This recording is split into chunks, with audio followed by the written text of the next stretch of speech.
up, a 70-year-old man was found guilty and sentenced to life in prison without the possibility of parole for the 2023 shooting death of his neighbors. More on this story in just a bit. Then we just heard from the president about the economy yesterday during his State of the Union address. Well, the president is continuing his economic messaging push today. More on this in today's Political Minute. And it looks like we are starting with the record-breaking highs. Robert? First one today, 84 degrees right now at the airport, and more warm days that'll break old records all coming up. I'm going to have your detailed forecast. When are we going to cool back down? We're live on KTSM 9+. Your news starts right now.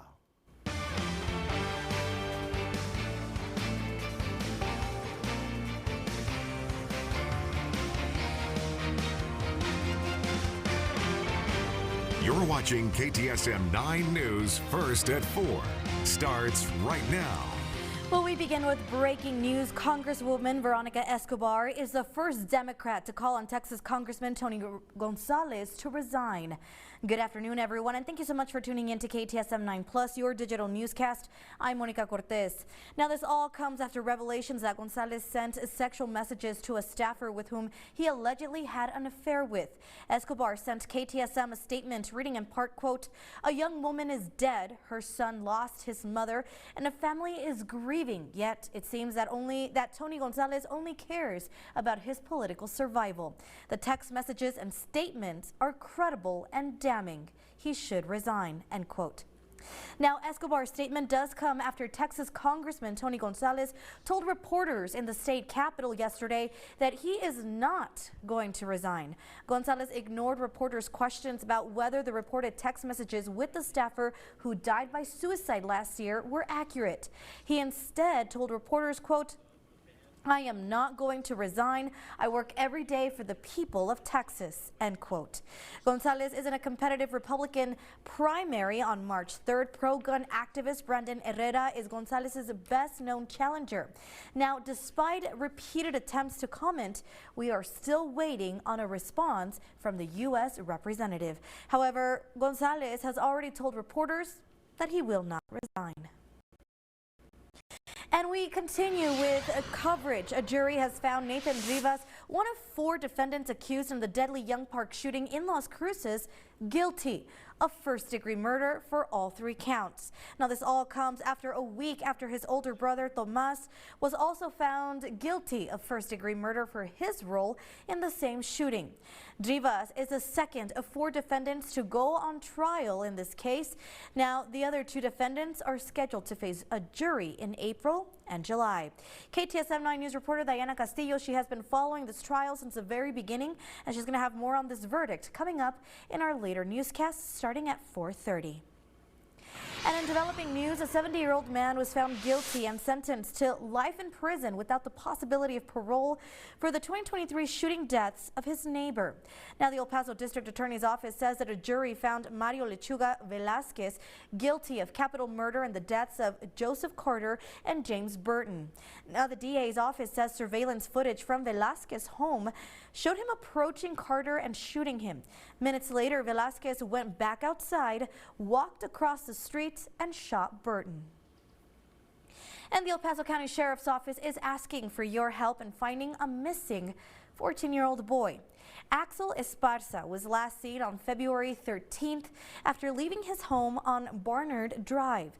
Now, he is described as Hispanic, about 5'9", and weighs about 140 pounds. Now, he does have black hair, brown eyes, and light skin tone.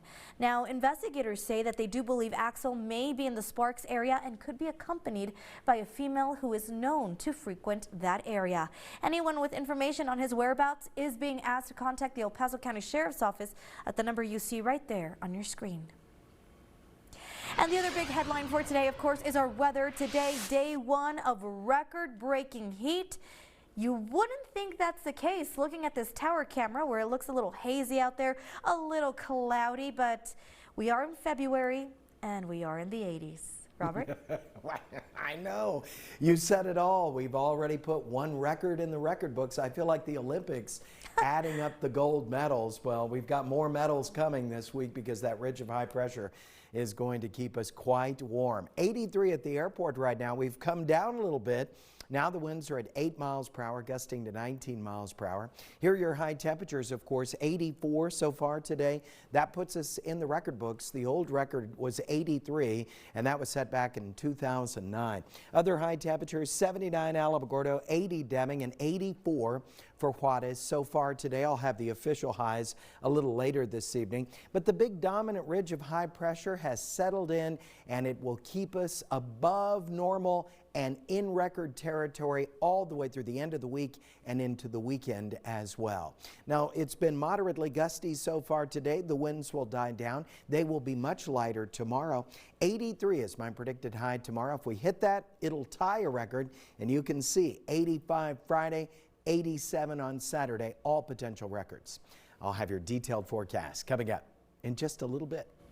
Monica. Robert, thank you so much. Let's go ahead and take you outside using our Textile cameras. This is what it looks like. I-10 Lomaland, things are moving quite nicely at this hour. Not a lot of traffic to slow us down here in East El Paso. It's all moving quite smoothly. Well, the president continues his economic messaging push after the State of the Union. Blake Berman has those details in today's Political Minute. Hitting the road after a big night. I'm Blake Berman, host of The Hill on News Nation. After delivering his State of the Union address Tuesday evening, highlighting what he views as his administration's successes, President Trump now continuing to travel across the country. The president has made domestic trips in recent weeks to message on the economy and is set to visit Corpus Christi, Texas on Friday, just days before voters there hit the polls for the Senate primary in the Lone Star State. The Vice President, J.D. Vance, will also be visiting Wisconsin on Thursday. On the other side of the aisle, Democrats also hope to make headway with voters on the economy. Virginia's Governor, Abigail Spanberger, who successfully campaigned on affordability, gave the Democrats rebuttal Tuesday night. She asked several questions in her speech, including, is the president working to make life more affordable? I'm Blake Berman, and this is the News Nation Political Minute. And KTSM is your local election headquarters, and the National Libertarian Party is coming to El Paso. The party announced that it has selected the Sun City to the 2028 Libertarian National Convention. KTSM spoke with the party's chair about getting the convention here in the Borderland. Take a listen. A lot was going on with the border and, in the news and everything. And I think that's a significant politically. And I think that's a significant contributor to getting the convention here. I think the LNC wants to make a statement by bringing libertarians to the border. And I think it's a great opportunity. We'll have delegates from all 50 states. They get to come here and they get to see what the border is really like instead of what they see on the news. And while details are still very we don't have all the details, Marino thanked Destination El Paso for making the convention in El Paso possible. All right, well, coming up, we do have a recap of last night's State of the Union as President Donald Trump declared the country bigger, better, richer, and stronger than ever before. Also ahead, it seems like every service and website these days needs your personal email. But that also means you could be at higher risk of being hacked. We have some simple tips to keep your inbox safe. Thank you so much for tuning in to KTSM 9+, always putting local first. Scan to download KTSM Plus free.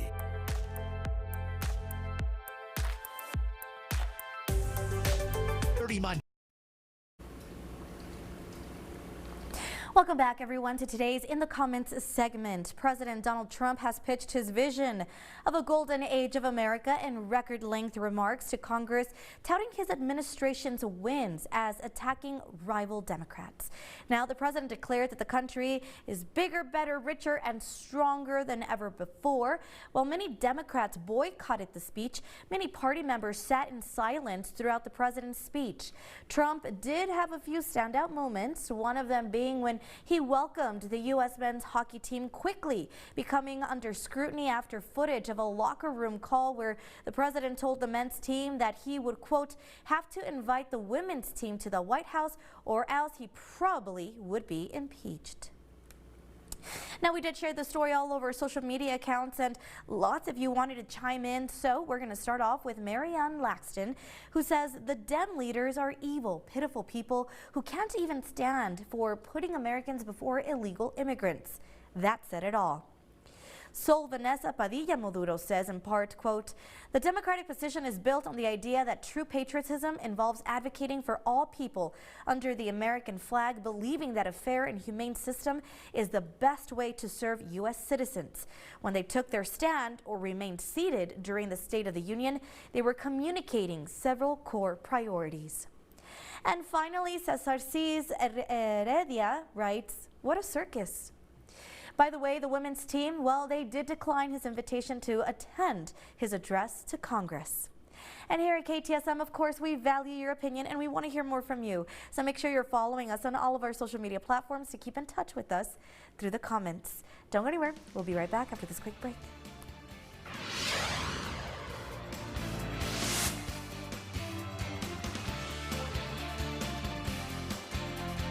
.com. 9-day forecast, sponsored by Labonati Law Firm, specializing in semi-truck accidents. Your local weather authority, Robert Bettis, the Borderland's only certified broadcast meteorologist. When you're sitting in the car and you have the AC on, which is pretty much required today because it's mid-80s and a record, don't you get a little sleepy? You know what? That reminds me, today I was driving back from lunch. My phone was right in where the sun would hit it. It got so hot. It had to shut down? Yes. You had to do a cool down on your phone? I was like in February. What? Now let's close our eyes and picture June. Ooh, I like that. No, Oh, I don't. no, let's not. I don't. All right. Take a look at the high temperature so far today. 84 so far at the International Airport, 84 for Juarez, and of course 84 beats that old record of 83 that was set back in 2009. The record tomorrow is also 83, set in 2009. So are we going to be in the record books for that? I think so, with a tie. I think we're going to be just a tiny bit cooler tomorrow afternoon. Here are the high temperatures in your town. 79 Alamogordo, 80 Deming, 73 Silver City, 68 for Ruidoso, 58 for Cloudcroft. I always like to compare to see what the Southwest is doing in general. Yes, Laredo, 95 so far today, so our 84 feels pretty good. 92 for Del Rio, 81 up in Dallas, 76 Amarillo. They cooled down a little bit. Remember, yesterday they were 86 degrees, and 87 out in Phoenix, Arizona. Satellite radar composite. It's very easy to find the dome of high pressure centered over the Baja California of Mexico. That will sit there and spin in a clockwise fashion all the way through the weekend, and it's going to keep our temperatures very hot. Well, hot for this time of year at least. 78 Las Cruces right now. We've got winds coming in 22 miles per hour, gusting to 26. These moderately gusty winds will die down in the night tonight, but just like yesterday, it's going to take its sweet time. So if you live right on the eastern slopes of the mountains, give it a little while. They'll diminish in the night. And the good news about tomorrow, we're going to have much lighter winds, northwest winds, 5 to 15 miles per hour, lots of sunshine, maybe an occasional cloud. Here comes your exclusive 9-hour forecast. We'll see a few clouds in the afternoon, dropping that high temperature down just a tad to 83 degrees, which of course, if we hit it, would tie the record. Here is your allergy forecast. 3 12s in a row. No change on this. Pure misery in the allergy department. Low temperatures tonight. We're going to 53 Alamogordo, 46 for Deming, 59 at the Pass, 55 Van Horn. Highs for tomorrow, 79 Alamogordo, 67 Ruidoso, 81 TRC, 82 Deming, 83 for Juarez, so slightly cooler. 50, your low temperature tonight for you, Las Cruces, with partly cloudy skies, winds diminishing in the night, 82. High for tomorrow, lighter winds, really a beautiful day, just way above normal. 56 low temperature tonight at the International Airport right on the eastern slopes. Gusty, but winds wrapping up, and then wake up to really a lovely day. Lots of sunshine and occasional cloud, lighter winds. Only KTSM gives you 9 full days of weather. On Friday, sunshine 85. That would tie a record. 87 on Saturday. I raised that 1 degree. That'll blow away the 83, the old record. 88, the high temperature for Sunday. Look how close we're going to get to 90, and of course the record 81. Then finally a cool front Monday takes us back to 79. 80 on Tuesday. A little windy, but we'll level off in those mid 70s. Don't go anywhere. More KTSM 9 News can begin in just a moment.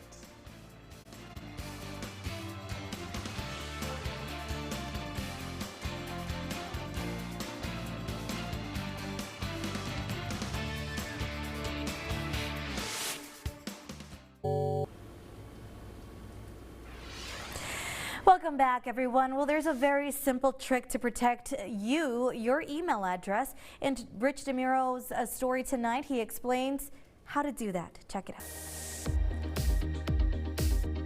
Even if you think you have nothing to hide, you might consider protecting your email address. It starts to reduce the noise of spam, but it also stops scam and phishing. But also when something's breached or compromised, you can just destroy and turn it off. You can use an email alias, a unique random email address that forwards to your real inbox. An email alias is a proxy for your personal email address. It's great when signing up for free trials, entering contests, or anytime you don't want to hand over your real address, helping to protect your identity and keep you more anonymous online. There are several easy ways to create one. If you pay for iCloud, go to Settings, tap your name, then iCloud. Tap Hide My Email to generate one instantly. DuckDuckGo offers a free option called Email Protection. It lets you create unlimited aliases, but you'll need to use the DuckDuckGo browser or Chrome extension. With Gmail, you can simply add a plus sign after your username, so something like RichOnTechie plus shopping at gmail.com. That's going to be great for filtering, but it's not going to hide your actual email address. Services like alias.email lets you create up to 10 free addresses, and you can delete or deactivate them anytime.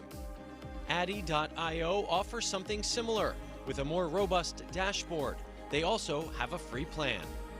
And if you want even more protection, Cloaked.com lets you generate unique phone numbers, email addresses, and even credit card numbers, starting at about $10 a month. What we do is we create emails, phone numbers, credit cards, passwords to hide your actual information and start to break that system of surveillance. But then we make sure that emails, texts, calls, transactions all route back to you. And that was Rich DeMuro reporting. All right, don't go anywhere. We still have another half hour of news and weather headed your way.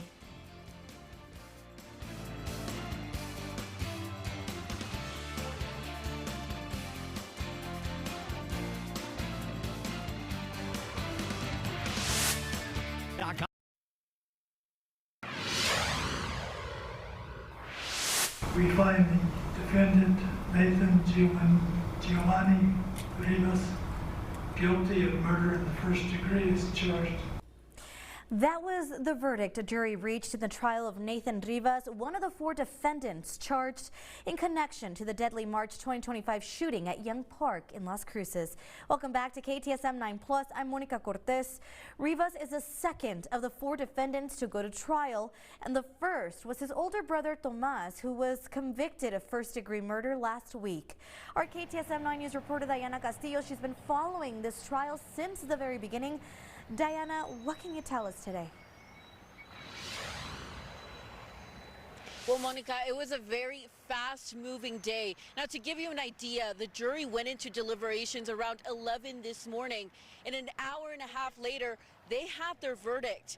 18-year-old Nathan Rivas was found guilty of 3 counts of first-degree murder with a depraved mind, meaning the jury believed his actions showed extreme recklessness and a disregard for human life. Now, this case stems from the March 2025 shooting at Young Park that killed 3 teenagers and injured several others. Nathan Rivas was only 17 at the time of the shooting. Now, throughout this trial, prosecutors have argued that Rivas and the other defendants went to the park armed, targeting one of the victims. Prosecutors also arguing that Nathan played a key role in the shooting, firing 13 rounds from his gun and driving himself and the other defendants to and from the park. The defense, however, maintained that while Rivas was there and armed that night, he did not have the attempt to harm anyone, and that he was in the wrong place at the wrong time, placing the blame on the other 3 defendants. Now, after the verdict, we spoke with the District Attorney Fernando Macias, the prosecutor in this case, about what comes next, especially with the 2 remaining defendants still set to face a trial. I believe that the evidence there is an abundance of evidence directed to these 2 individuals. So I anticipate that we're going to proceed as aggressively as we possibly can. Now, DA Macias added that no final decision has been made on possible plea deals for the other defendants, but made it clear that no plea deal would be accepted without at least 1 first-degree felony charge. Now, Rivas' defense team declined to comment after the verdict. Now, at this point, it is unclear when Nathan Rivas will be sentenced. Now, Nathan is potentially facing 3 life sentences. Reporting from Las Cruces, Diana Castillo, KTSM 9 News. Diana, thank you. Now, if you haven't already done so, you may want to check your gas bill. That's because new rates are already in effect and residents are starting to report large spikes in their utility bill. This all comes after the Texas Railroad Commission approved an increase earlier this month. El Paso residents say that they have seen significantly higher bills this cycle after state regulators approved a widely opposed increase. A spokesperson with the utility says that there are several reasons why people are seeing higher bills. KTSM's Tirza Ortiz will explain those reasons. She's going to have a full report coming up in our 5:30 newscast. And if you're planning to fly very soon, listen up. The El Paso International Airport says that they're going to be raising their long-term parking prices starting in March. The airport says that the daily rate for long-term parking will increase from $7 to $9 a day.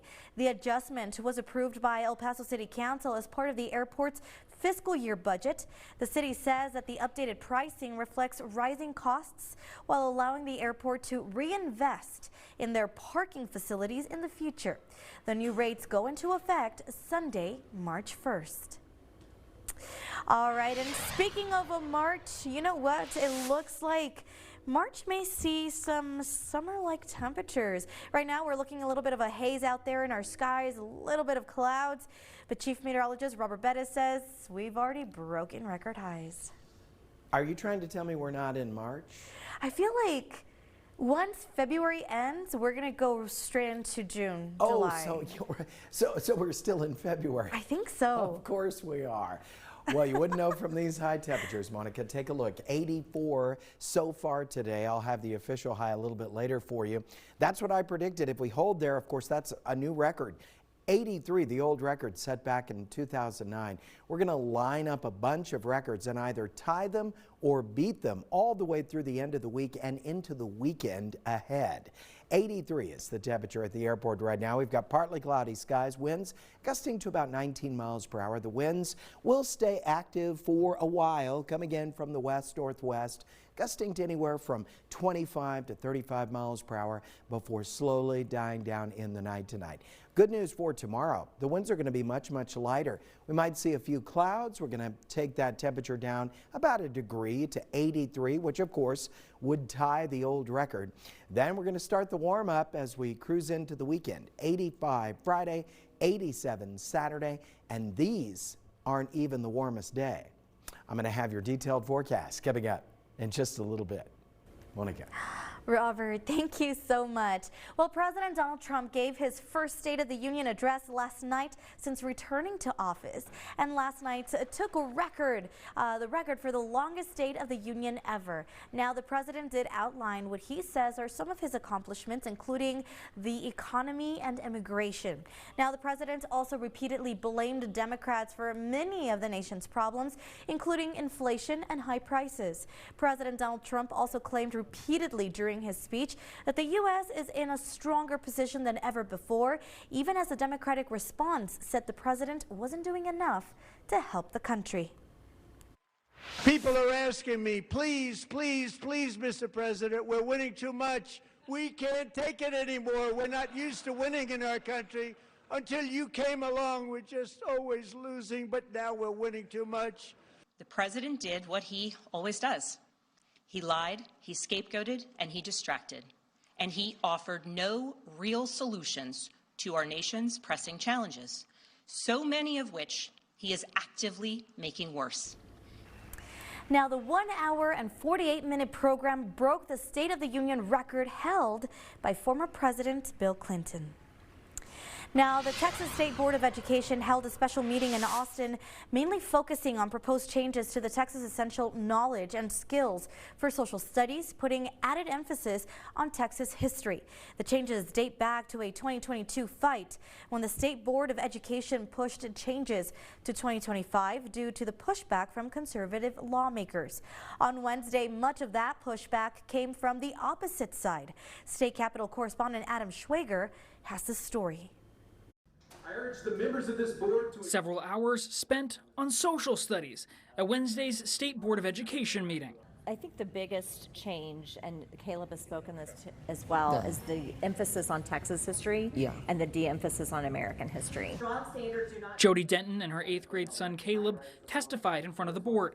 Caleb said he's fighting to make sure his history education is sufficient to get into his dream school. I want to go to West Point College and then serve in the military, so it's very important just to know about the world for that, as well as knowing about America. Many conservative groups like Texas Value say they support a majority of these changes, but they still feel there's areas where the state has fallen short. We're happy that the Ten Commandments is referenced as a foundation for law for students to learn. However, Moses' connection to the Ten Commandments was removed. Many also complained about the process. Members of the curriculum work groups, primarily composed of educators, said the SBOE only allowed them to suggest additions or subtractions from the curriculum, but not both. In addition, many felt rushed. Work Group A was given 2 days, approximately 12 hours each day, to revise entire grade bands. Some groups were responsible for 3 full grade levels worth of TEKS. Another major complaint, the alleged de-emphasis on recent American history. Jody says it's history students like Caleb need. I want them to know about the American Revolution and all the things in the first half as well. But to function and work in our society and go out into the world today, they need to have more of a solid foundation of 20th century history. In Austin, I'm Adam Schwager. Now, in addition to the history changes, the SBOE also approved nearly 4,200 revisions to several teaching materials. Well, turning over to a consumer alert, Spirit Airlines say that it's reached a deal with lenders that will allow it to exit bankruptcy. Now, as we previously told you, Spirit first filed for bankruptcy protection in November of 2024 and again in August of 2025. This all coming after losses that started during the pandemic. The airline says that it is expected to emerge and undergo changes like reducing flights and expanding premium seating options. The company projects it will slash its debt and lease obligation costs from $7.4 billion to $2.1 billion under the bankruptcy plan. And it's tax season. Officials are actually warning about potential scams. Experts say the IRS will not reach out to you by phone. Scammers use this method of phishing calls to get someone's attention. So the person will give away money or personal information. And if you do get a phone call, text message, social media message, or even an email, make sure you understand it's a scam. If there is a problem with your tax return, the IRS usually sends a letter in the mail as the first point of contact. The BBB recommends protecting the information on your tax return, including having an identity protection plan. For example, you can get something called an identity protection pin or an IP pin that will help verify you as the taxpayer. You get this from the IRS and they will send it to you in the mail, but you can use that when you file your taxes to avoid someone else filing your taxes ahead of you, which is another scam that can happen during tax season. So Hernandez says phishing scams don't target a specific group of people. Instead, scammers throw a wide net out and wait for someone to catch the bait. All right, coming up, the body of a man was left hanging from a Juarez overpass and was repeatedly hit by passing semis. We're going to hear what some of you had to say in today's In the Comments segment. Thank you so much for tuning in to KTSM 9+, always putting local first.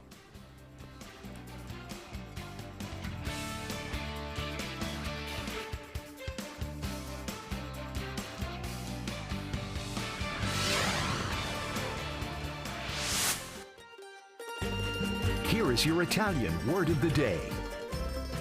Today's Italian word of the day is winter. How do you say winter in Italian? Inverno. Inverno. That's winter in Italian.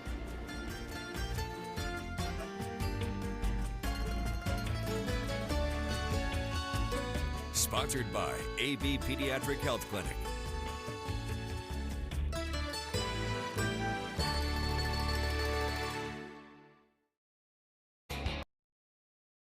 Nine-day forecast, sponsored by Labonati Law Firm, specializing in semi-truck accidents. Your local weather authority, Robert Bettis, the Borderland's only certified broadcast meteorologist.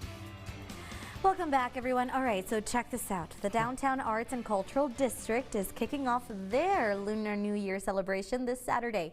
The event celebrates the start of a new year and the arrival of spring. This is going to bring in hundreds of El Pasoans to Cleveland Square Park in downtown El Paso. The event is going to be happening February 28th from noon to 5 p.m. There's going to be vendors, activities, traditional dances, food, and so much more. All ages are welcome to attend, and of course, admission is free.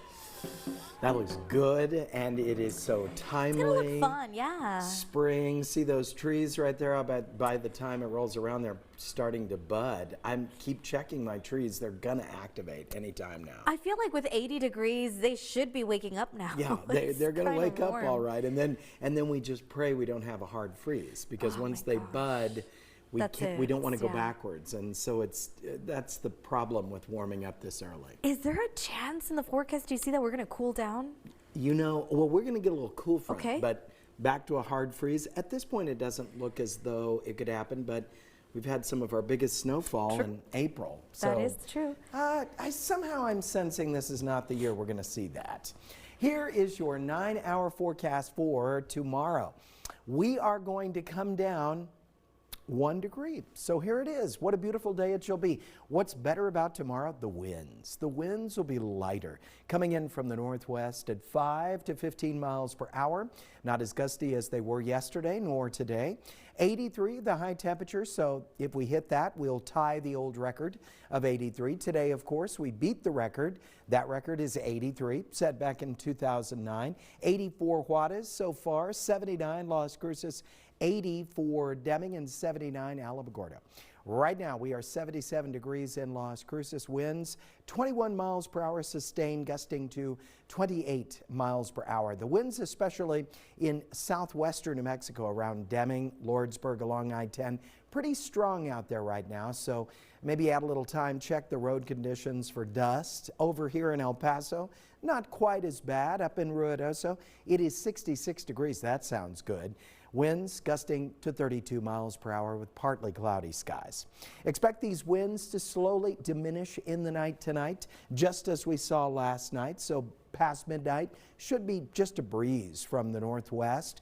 Partly cloudy skies and partly cloudy skies tomorrow, just an occasional cloud as we continue under this ridge of high pressure. Well, the ridge retreats slightly tomorrow, then it really takes off for the weekend ahead. So those temperatures will be breaking records Saturday and Sunday as well. Here are the temperatures in your neighborhood right now. Partly cloudy skies, winds wrapping up later this evening. Here's your allergy forecast, 12s across the board. Not good. Here's the low temperature for you tonight, Las Cruces, 50 degrees with partly cloudy skies and winds diminishing. Tomorrow, light winds, 82 degrees, sunshine, really a beautiful day. 56, a low temperature tonight for us at the International Airport. A little gusty right on the eastern slopes of the mountains, and then tomorrow, 83 with lots of sunshine. Only KTSM gives you 9 full days of weather. We start to warm right back up on Friday. 85 the high temperature. If we hit that, we'll tie the record. Saturday, 87 degrees. I raised it 1 degree. That'll blow away that record of 83 set back in 2006. 88 on Sunday. Should be the crescendo and the end of this little heat wave we have as we go into March. 79 on Monday, windy on the western slopes of the cool front, and then finally we'll return to closer to normal, which is in the mid-70s right there Wednesday, Thursday, and Friday. Monica. Robert, thank you so much. All right, let's go ahead and send you outside using our TechStock cameras, and this is what we are seeing. So there is a little bit of congestion, as you can tell. I-10 US 54, things are moving quite nicely, but a little slow. So if this is your commute, just know you are going to see a little bit of delays. All right, moving on to our In the Comments segment today. The body of a man was left hanging from a Juarez overpass and was repeatedly hit by passing semis. People passing by told police that they saw the body hanging by a rope near the Santa Teresa Tornillo exit of the Pan American Highway. It's the second time in 8 months that one or more bodies are left on display along the Pan American Highway. Police tells Border Report that the hanged man is not linked to the Jalisco cartel violence. A separate police source says that the hanging is likely linked to an ongoing feud between La Línea cartel and a Sinaloa cartel cell for control over neighborhoods near the Rio Grande across the border from El Paso's Lower Valley. We did share this tragic story all over our social media accounts, and lots of you had lots you wanted to share. So we're going to start off with Luz Zenaida Jorge Rodriguez, who says nationality doesn't matter. It was a barbaric thing what happened to this man. R.I.P. and prayers for the family. Tina Orozco says those type of people that are involved in cartels don't have a heart and they don't care who anyone is. And finally, Michael McGlandon says, and some of those semi-drivers are on American roads. Seriously, you don't see a body hanging from the overpass, you don't stop? Now here at KTSM, of course, we value your opinion and we want to hear more from you. So make sure you're following us on all of our social media platforms to keep in touch with us through the comments. Don't go anywhere. We'll be right back after this quick break.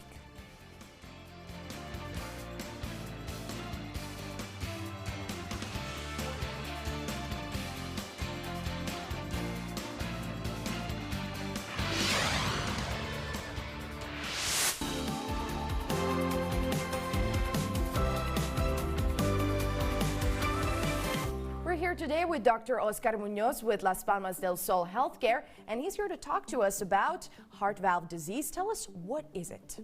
Yeah, heart valves are the structures in the heart that allow the passage of blood in one direction and impede the flow in the opposite direction. So we have 4 valves: aortic, mitral, tricuspid, and pulmonary. There are 2 of them that give us the most trouble, mitral and aortic valve. They can be too tight or they can be too loose.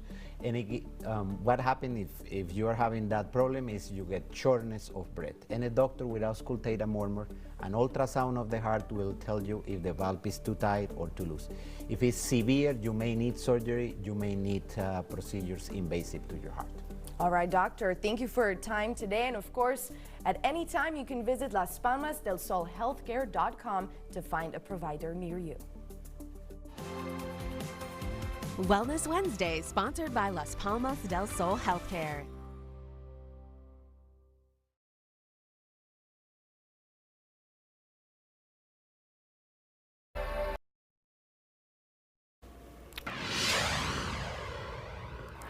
A last look at your exclusive 9-day forecast. Now tomorrow the winds get lighter from the northwest, 5 to 15 miles per hour. I'm subtracting 1 degree tomorrow, down to 83 degrees. 85 on Friday, that could tie a record. We'll beat the record on Saturday with a high temperature of 87 degrees. On Sunday, we'll blow away the record by a full 7 degrees if we hit that 88. And then 79 on Monday. Finally, some cooler air begins to move in. 80 on Tuesday, and then we'll level off in those mid-70s. So what a strange end to February. Can you believe that March is Sunday? We're already 1/6 done. I was about to say, and what a strange start to March. Yeah, the whole thing has a strange feel. It really does. Thank you so much, Robert, and thank you for tuning in to KTSM 9+. I'm Veronica Cortez. See you all tomorrow, but don't go anywhere because our 5:30 show is up next.